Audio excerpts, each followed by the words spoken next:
Official records claim that in February 1946, 6 white men were discovered dead along a 3-mile roadway connecting Harlem to the Bronx. Police labeled it routine gang warfare. Files stamped closed within 2 days. No suspects, no follow-up, no accountability. But there's another version of events, one you won't find in textbooks. One the NYPD locked away in a folder marked "Do Not Investigate." Those 6 men weren't shot. They weren't stabbed. They weren't given a fast or painless death. They were executed the same way they had murdered William Big Willie Jackson just 3 nights earlier. Tied up and dragged behind a pickup truck for 3 full miles, alive the entire time. Residents who watched that truck crawl past their windows all heard the same horrors. Screams tearing through the night, desperate pleas, bones grinding against pavement. And above it all, a single voice, steady, emotionless, colder than winter air. "He saved my life, you ended his, now you'll pay slowly." That voice belonged to Bumpy Johnson. What Bumpy did on the night of February 21, 1946 didn't just end 6 lives. It delivered a warning so savage that for the next 2 decades, not one white gang member dared operate in Harlem. Not a single one. Because they remembered the truck. They remembered the ropes. They remembered the 3-mile trail of blood. Red Hook, 1941, where it all began. To understand the events of 1946, you have to know who William Big Willie Jackson was, and why Bumpy Johnson was willing to scorch the earth for him. Willie was born in Charleston, South Carolina in 1918. He grew up in cotton fields, raised on backbreaking labor and words meant to crush his spirit, spoken casually daily, without mercy. By early 1941, Willie was 23 years old, working the docks in Red Hook, Brooklyn, loading ships for $3 a week, destroying his body for men who refused to even meet his eyes. One cold February night, 5 white dockworkers cornered him in a narrow alley behind the warehouses. "You're stealing jobs meant for white men," their leader sneered, flashing a knife. "Tonight, we're going to remind you where you belong." Willie fought back. He was powerful, 6'2", 200 pounds of muscle carved by years of brutal labor. Fighting was nothing new to him. He dropped 2 men before the remaining 3 pulled blades. That's when Bumpy Johnson walked into the scene. Bumpy didn't know Willie, didn't owe him a thing, but he saw exactly what was happening. 5 armed white men surrounding 1 black worker, and Bumpy Johnson had a code. He drew his .45 and fired 2 shots straight into the sky. "This man works for me now," Bumpy said calmly. "Anyone here got a problem with that?" The 5 men looked into Bumpy's eyes and saw something that made them choose survival over ego. They bolted. Willie stayed where he was, chest heaving, blood seeping from a slice on his arm. "I don't work for you," Willie said. Bumpy didn't blink. "You do now, because those 5 aren't finished. Tomorrow they'll be back with 10 more. So here's the deal. You come with me and stay alive, or you stay here and get buried." Willie waited for all of 3 seconds. "What kind of work?" "The kind where men like that never lay a finger on you again, as long as you're under my name." In his 23 years, Willie had heard promises before. From bosses who skipped payday. From police who swung batons anyway. From a country that preached equality while grinding him into the dirt. But there was something in Bumpy's tone that cut through all of it. "When do I start?" "Tomorrow, Small's Paradise, 6 in the evening." That was the beginning. December 1941, Pearl Harbor, America entered World War II. By March 1942, Willie's draft papers arrived.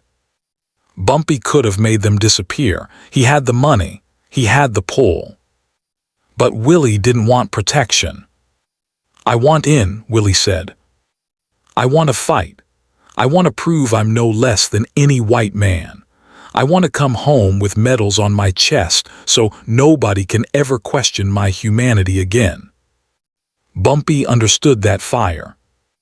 "Then you go," he said. "And when you return, there'll be a place for you, my personal security. That's my word." "Why do that for me?" "Because I see who you are and who you could become. America may not deserve men like you. Harlem does." Willie shipped out in April 1942. He was placed in the 92nd Infantry Division, the Buffalo Soldiers, an all-black unit led by white officers who made it clear black lives were expendable. Italy, March 1944. The Gothic Line. Willie's unit was pinned down by German machine gun fire. 7 men wounded. No cover. Their white commanding officer was dead. Willie was only a corporal, not in charge. But there were no orders left to follow. So he acted. He grabbed a Browning automatic rifle and sprinted alone toward the gun nest. Bullets ripped the air around him. He cut left, used the ruins of a shattered wall, and flanked the position. 4 German soldiers, 1 MG-42. Willie killed all 4, 3 with the bar, the 4th with his bare hands when the weapon jammed. 17 American soldiers lived because of what he did that day. They awarded him a Bronze Star for bravery, a Purple Heart for the shrapnel buried in his shoulder, and a handshake from a white general who still wouldn't allow him to eat in the same mess hall as white troops. Willie returned home in November 1945. He stepped off the ship in full uniform, medals shining, believing America would finally recognize him as equal. Instead, a white woman screamed when he sat beside her on a bus. The driver threw him off. A Midtown restaurant refused him service. "We don't serve coloreds." And 3 police officers beat him in Times Square for looking at a white woman the wrong way. By December, Willie was sleeping in an alley behind Small's Paradise, Bronze Star still pinned to a ripped army jacket, trying not to freeze. That's where Bumpy found him. December 15, 1945. 11:30 p.m. Bumpy was leaving Smalls when he noticed a shape in the alley. Army jacket, medals catching the streetlight. William Jackson. Willie woke instantly. The homecoming no one saw coming. Pure instinct kicked in first. Then Willie realized who had spoken. "Mr. Johnson." Bumpy stared at him. "What the hell are you doing sleeping in an alley?" Willie's expression tightened. "Got no place else. Came back to the same country I left, just carrying more damage." Bumpy reached into his pocket, pulled out his wallet, and counted out $300. "Mrs. Patterson's boarding house, 139th Street, that covers 3 months. Tomorrow you find me at Smalls, 6 sharp. You're working for me, personal security." Willie looked at the cash, stunned. "Why?" "Because I gave you my word back in 42, and my word still means something, even if America's does." Willie took the money. His hands trembled. "I won't disappoint you, Mr. Johnson." Bumpy nodded. "I know, and listen carefully, no one ever lays a hand on you again as long as you're with me." For the next 3 months, Willie served as Bumpy Johnson's bodyguard. And during those 3 months, he saved Bumpy's life 3 separate times. The first time happened at Small's Paradise. Saturday night, packed house. Bumpy sat at his regular table, reviewing the week's numbers with Illinois Gordon. Willie stood just behind him, 3 feet back, eyes sweeping the room. A bartender Willie didn't recognize, a new guy named Clarence, placed a glass of whiskey in front of Bumpy. Willie clocked it instantly. The shaking hand. The nervous glance toward the exit. The way he stepped back too fast. Wrong. Willie reacted without hesitation. His arm shot forward, smacking the glass off the table. Whiskey shattered across the floor. Bumpy looked up, startled. What the? Don't drink that, Willie said calmly. Clarence bolted. Didn't make it far. 2 of Bumpy's men grabbed him before he reached the door. They found rat poison in his pocket, enough to kill 3 men. Clarence cracked before sunrise. He was working for a rival crew that wanted Bumpy dead. 2 days later, his body surfaced in the East River. That night, Bumpy sat alone with Willie in his office. How'd you know? His hands were shaking, Willie said, and his eyes kept checking the door, like he was planning to run before you even took a sip. Bumpy leaned back. You saved my life tonight. Willie shrugged. That's what I'm here for. No, Bumpy said firmly. That's not the job. The job is to stand nearby and look dangerous. What you did, watching details, trusting instinct, moving fast, that's something else. He poured 2 fresh drinks and handed one to Willie. To the first, Bumpy said. Willie smiled. Let's hope it's the last. It was. The second time came on 125th Street. Bumpy was leaving a sit-down with Italian associates, territory talk. Willie followed 3 steps behind, eyes trained the way Italy had taught him, rooftops, windows, parked cars. He saw the flash first, sunlight bouncing off glass. 3rd floor window. Scope dropping into position. Willie moved instantly. He lunged, grabbed Bumpy by the shoulder, yanked him sideways. They crashed through a nearby doorway together. The shot slammed into the doorframe, exactly where Bumpy's head had been less than a second earlier.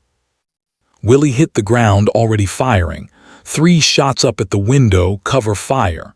The sniper vanished. By the time Bumpy's men stormed the building, the shooter was gone. That night, Bumpy stood in the safe house, staring at the splintered wood. 6 inches, he said quietly.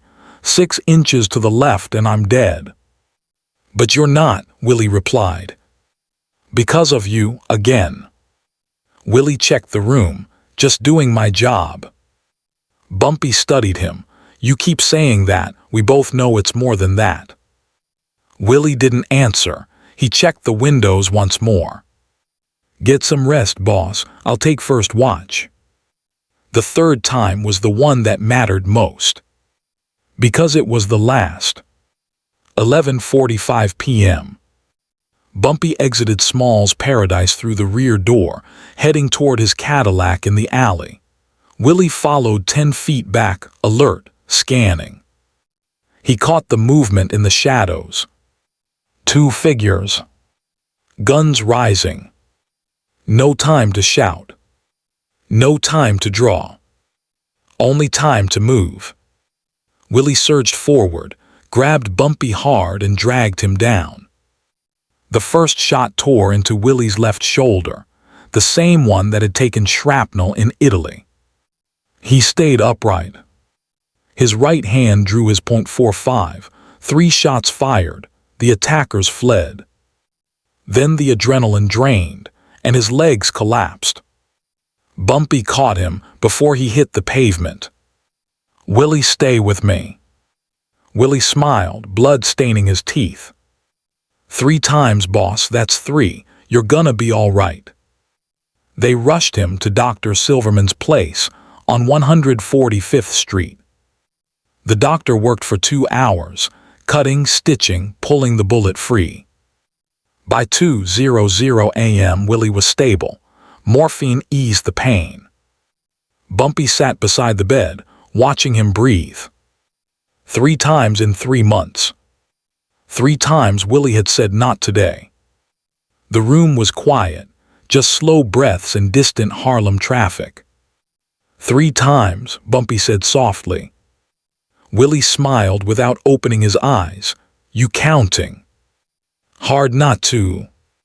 That's the job, boss. No, Bumpy said. Throwing yourself in front of bullets, that's not the job, that's something else. Willie paused. The morphine loosened his guard. You remember what you told me in Red Hook back in 41. I said a lot of things. You said no one would ever put their hands on me again, as long as I was with you. His eyes stayed closed. No one ever said that to me before. All my life people told me what I was, what I'd never be.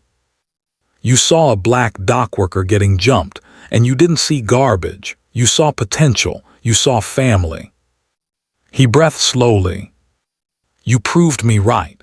You gave me what America never did, respect, belonging, a reason to live.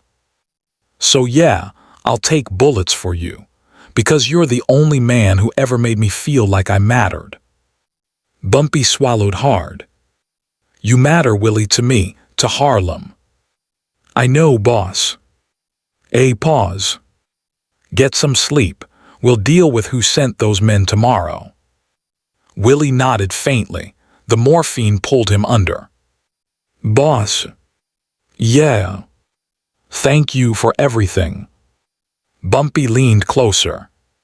No, thank you, Willie. Every single time, Willie smiled.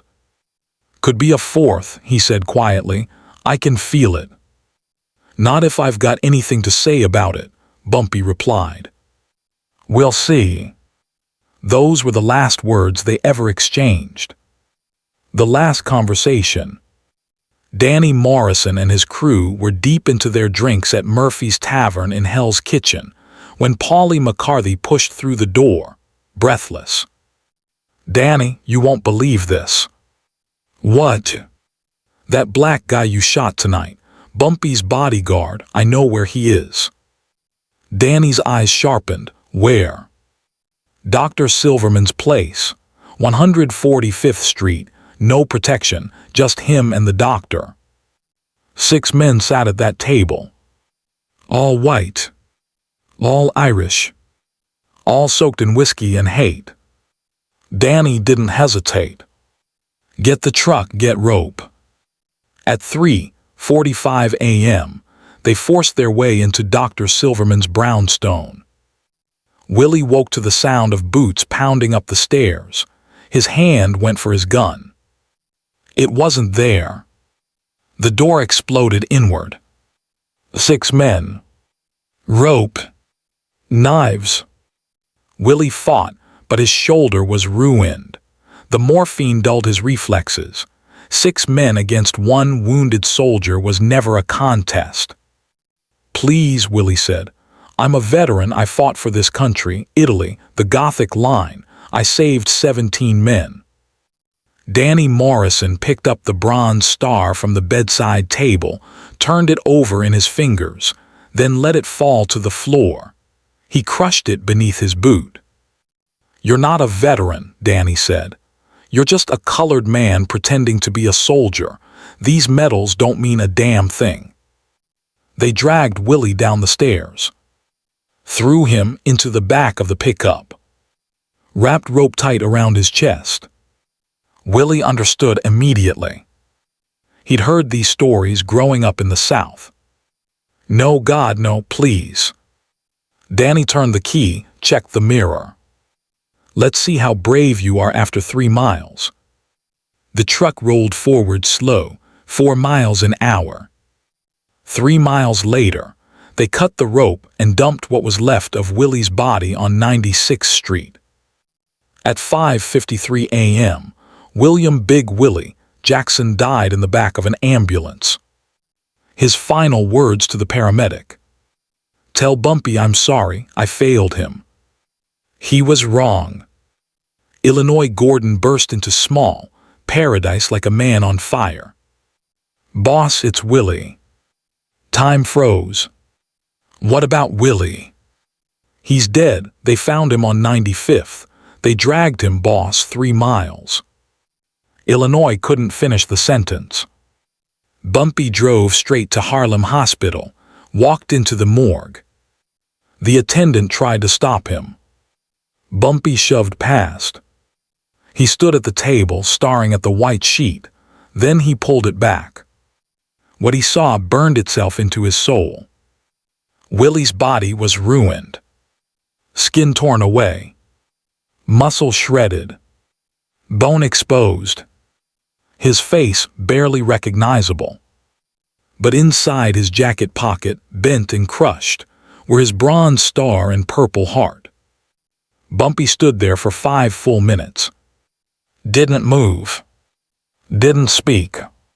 Finally, he reached in, took the bronze star and held it in his palm. That medal was everything Willie believed in. Everything he'd fought for. And 6 men had stepped on it, told him it meant nothing. Bumpy covered the body again. His hands trembled, not with fear, but with a rage so complete it had nowhere to go. The nightmare, February 18th. Bumpy left the hospital, got in his car, and drove back to Small's Paradise. Illinois was waiting with a folder. You got names. 6 Danny Morrison's crew, Hell's Kitchen. Bumpy opened the folder. 6 photographs. 6 faces. Danny Morrison. Tommy O'Brien. Paulie McCarthy. Frank Murphy. Lou Bennett. Rick Sullivan. Where are they? Murphy's Tavern, all 6, drinking, celebrating. Bumpy closed the folder. Get me a pickup truck, black, same model as theirs, and find 15 men. Illinois hesitated. Boss, if you do this. If I do this, Bumpy cut in, Willie's death means something. Every crew in New York learns Harlem takes care of its own. The police already ruled it gang violence, Illinois said. Case closed in 4 hours. Bumpy's eyes went cold. Then we handle it the Harlem way. Murphy's Tavern, Hell's Kitchen. 2 nights after Willie's murder. 6 men inside. Doors locked. Windows shut. Weapons ready. They knew Bumpy was coming. Or so they thought. At 11:45 p.m., 3 black Cadillacs glided down 10th Avenue, headlights dark, engines quiet. They stopped in front of the tavern. 15 men stepped out. All armed. All Bumpy's soldiers. Illinois Gordon approached the door, crowbar in hand. 2 swings. The lock exploded. The door flew open. Inside, 6 men scrambled for their guns. Too late. Bumpy's crew flooded the room like water through a shattered dam. 3 men went straight for Danny Morrison. 2 sealed the back exit. The rest spread out, no escape, no blind spots. Danny reached under the bar for his shotgun. Marcus Cole kicked it away and drove a fist into Danny's gut. Danny folded, gasping. Tommy O'Brien fired twice, both shots wild, bottles exploding behind the bar. Quick Jackson shot the pistol clean out of his hand. Tommy screamed, clutching ruined fingers. Paulie McCarthy made for the rear door. 3 men were already there. They slammed him to the floor. Frank Murphy didn't even try to fight. He raised his hands. Smart move. Too late for that. Lou Bennett swung a chair. It hit nothing but air. Before it could crash to the floor, 2 men rushed him and slammed him down. Rick Sullivan made a break for the window. Illinois grabbed him by the collar and smashed his face into the wall. 90 seconds. That's all it took. 90 seconds later, 6 men lay on the floor, hands bound behind their backs, mouth stuffed and taped, eyes blown wide with pure terror. The door opened. Bumpy Johnson stepped inside. He stood in the middle of the tavern, silent, studying each man carefully, burning every face into memory. Then he reached into his coat and pulled out Willie's bronze star. "You know what this is." Danny tried to answer through the gag. Nothing came out. "This belonged to William Jackson," Bumpy said evenly. "He earned it in Italy, Gothic line, saved 17 American lives." His voice never rose. That made it worse. He came home from war expecting dignity. Instead, 3 nights ago, you dragged him through these streets like an animal. Bumpy crouched in front of Danny. He begged you, showed you his medals, told you he was a soldier, and you crushed this under your boot and told him it meant nothing. Danny was sobbing now. Tears streamed down his face, mixing with spit and blood. "Tonight," Bumpy said, standing, "you're going to experience every second Willie felt, every inch, every mile." Then his tone hardened. "But here's the difference. Willie was alone. He died alone on that street." He looked at all 6 men. "You won't be alone. You'll have each other, 6 men, 6 ropes, 1 truck. You'll hear each other scream. You'll watch each other disappear, and before it ends, you'll understand exactly what you took from me." He turned to his crew. "Load them." They dragged the 6 men into the freezing February night. A black Ford pickup waited in the alley, same make, same model, same year as the one used on Willie. 6 ropes, 6 bodies. They tied them side by side along the rear bumper, Danny Morrison in the center, the others flanking him, all conscious, all shaking, all fully aware of what was coming. Bumpy climbed into the driver's seat and turned the key. The engine growled to life. He glanced into the rearview mirror. 6 grown men crying, twisting, gagged screams tearing from their throats. "Willie saved my life 3 times, Bumpy said, "and you killed him because he was proud, because he was a hero, because you couldn't stand that his medals meant something." He shifted into gear. "Now I'm going to show you what they meant, to me, to Harlem, to everyone who ever looked at Willie Jackson and saw a brother." The truck rolled forward at 4 miles per hour. From Hell's Kitchen toward Harlem. At 1 in the morning, Manhattan heard it. 6 bodies dragging behind steel. 6 men screaming through cloth and tape. Flesh grinding against asphalt. Blood thick in the winter air. Bumpy never looked back. Hands steady on the wheel. Face empty.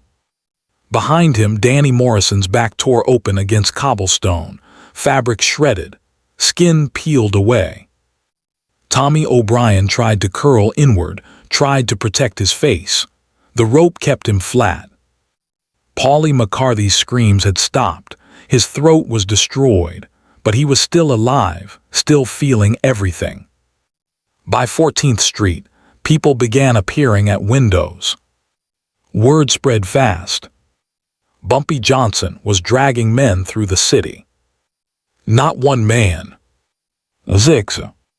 At 34th Street, dozens watched from fire escapes, apartment windows, dark doorways. No one called the police. No one tried to intervene. They understood exactly what this was. At 59th Street, Frank Murphy went limp. Dead or unconscious, it didn't matter anymore. At 79th Street, Lou Bennett's screams finally stopped. His voice was gone.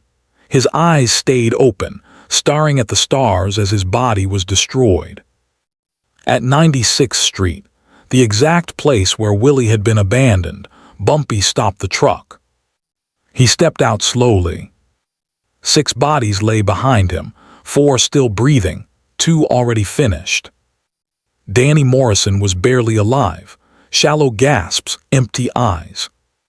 Bumpy knelt beside him and held the bronze star in front of his face. "You feel that?" Bumpy asked quietly. "Every second of this, that's what Willie felt while you laughed, while you drove, while you listened to him beg." Danny tried to speak. Blood filled his throat. Bumpy stood. From his coat he removed 6 waterproof cards, typed, prepared. He pinned one to each body. William Big Willie Jackson. Bronze Star. Purple Heart. 92nd Infantry Division. Buffalo Soldiers. Murdered February 18, 1946. This is the justice Harlem never forgot. Bumpy placed Willie's bronze star on Danny Morrison's chest. "Promise kept, Willie. No one will ever lay hands on you again." Then he turned, climbed back into the truck and drove off, leaving 6 bodies behind on 96th Street. The same place Willie had died. The same 3-mile stretch. The same slow 4 miles per hour. Justice had been delivered. By sunrise, the entire city knew. 6 white men dragged to their deaths. Killed the exact way they had killed Willie Jackson. The NYPD investigation lasted 6 hours. The official report read: 6 unidentified white males. Cause of death, massive trauma. No witnesses, no suspects. Gang-related violence. Case closed. Because even the police understood this truth. What Danny Morrison's crew had done to a Bronze Star War veteran was so monstrous that the revenge taken was the only justice Willie Jackson would ever receive. The message spread fast into every corner of New York. Touch Bumpy Johnson's family and you don't just die. You suffer first in public the same way you made them suffer. Within a week, the Irish crew Danny belonged to abandoned Harlem. They never returned. The Italian families sent word. "Harlem is yours. We have no conflict with Bumpy Johnson." For the next 20 years, from 1946 to 1966, not a single white gang operated in Harlem. Not one. Because they all remembered the pickup truck. They all remembered the 6 ropes. They all remembered what happens when you touch Bumpy Johnson's family. More than 2,000 people attended Willie's funeral at Abyssinian Baptist Church. Veterans came, men from the 92nd Infantry who had fought beside him in Italy. Harlem residents came, people who had never met Willie but knew exactly what he stood for. Reverend Adam Clayton Powell Jr. delivered the eulogy. William Jackson fought for a nation that did not love him back. He saved American lives. He returned home with medals and the belief that his sacrifice would earn him equality. Instead, he came home to hatred, to violence, to a death I will not describe in this sacred place. But William Jackson did not die without justice. He did not die forgotten. And because of what happened in the days following his death, he never will be. Some will say what was done in his name was wrong, that vengeance is not justice. I am not here to decide that. God will judge us all in time. What I will say is this: William Jackson mattered. His life mattered. His sacrifice mattered. And when the system failed him completely, someone stood up and said, "Not in my city. Not to my brother. Not without consequence." Rest in peace, William Jackson. Harlem remembers. Willie was laid to rest at Woodlawn Cemetery. After everyone left, Bumpy remained alone at the grave. He placed 3 items on the casket: Willie's bronze star, Willie's purple heart, and a letter. "Willie, you saved my life 3 times. I couldn't save yours, but I made sure they paid. All six every mile, every second. You came home to a country that didn't deserve you. But you found a family that did. Rest easy, brother. No one will ever forget your name. Bumpy. As the dirt covered the casket, Bumpy whispered. 3 times you said, "Not today." This time I said it for you. William Big Willie Jackson saved 17 American soldiers at the Gothic Line in Italy, March 1944.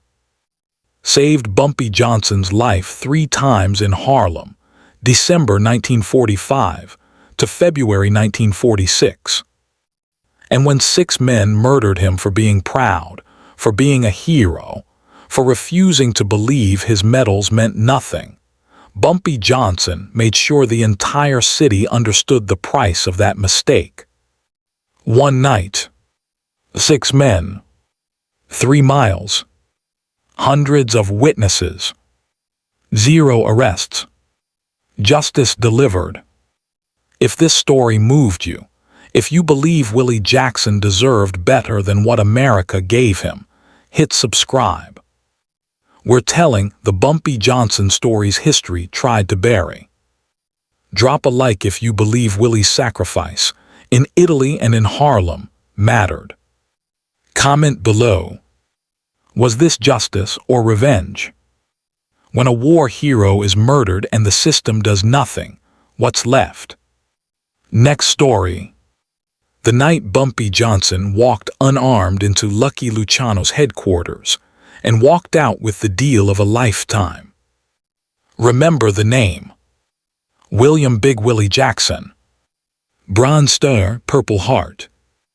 92nd Infantry Division, Buffalo Soldiers. 1918-1946. He fought 2 wars. Won both. Died a hero. Rest in power, Willie.